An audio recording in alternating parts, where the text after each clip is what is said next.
My name's Marion Jennings. I'm the first cousin, 3 times removed, of this gentleman here, Charles Samuel Franklin. And how did you find this outstanding fact out? Do you do family history? I've been doing family history for about 10 years. I've knew this guy existed for ages, but it's only about a year since I discovered that he was anything to do with Marconi's.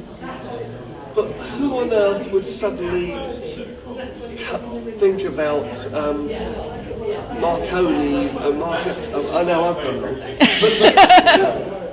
Were you searching for Marconi relatives?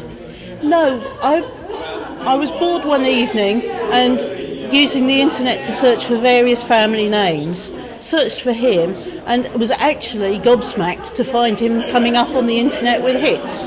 And I discovered that the Oxford people had put a biography of him online, and I knew it was him.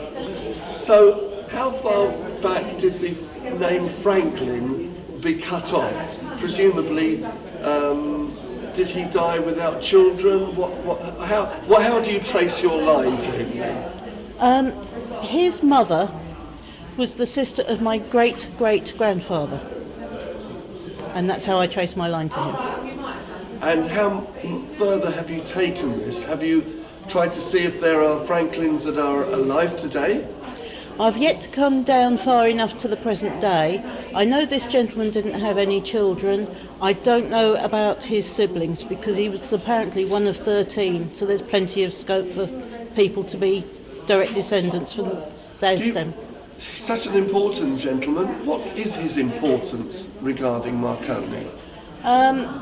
He worked with Marconi. He was with Marconi on the Philadelphia when they actually got the first physical, tangible proof, bits of paper to prove that the signals had been received in the middle of the Atlantic, because up until then everybody thought that they couldn't go over the curvature of the Earth.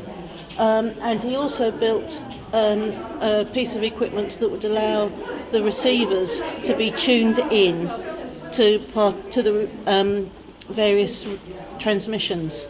He's a lot more important, but perhaps not as exciting as a Hollywood movie star, perhaps, but a very important man.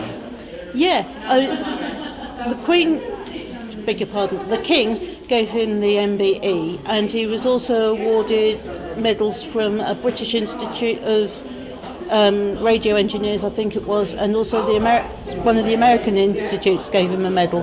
Where is then his medals and his life history? Is there a museum dedicated? I haven't a clue. As far as I know, this is the first time I've actually seen information in a museum, especially about him, although various places have got little snippets of information, and there's probably stuff in the archives in Oxford. So coming to the Hall Street exhibition has been a revelation. It's been fantastic. It must be thrilling to see your late relative there. It's absolutely brilliant. And hopefully you're going to carry on research and definitely find out some more? Definitely, because I just want to know more about him now. Now I've found out so much, it's inspiring me to find out even more. And you're saying that's the biggest amount of information on that poster that you've found out so far about him? In a museum, yes. I found bits about him in a couple of books about Marconi's that have been written, but this is basically the most information in the museum. Okay, Mrs. Sherlock Holmes, your mission is to find out where the medals are and where his artefacts are, perhaps even where he was buried. I don't know where he was buried. That's for you to find out. Indeed, yes. What do you think about the exhibition so far? What I've seen of it so far is fantastic. Thank you very much.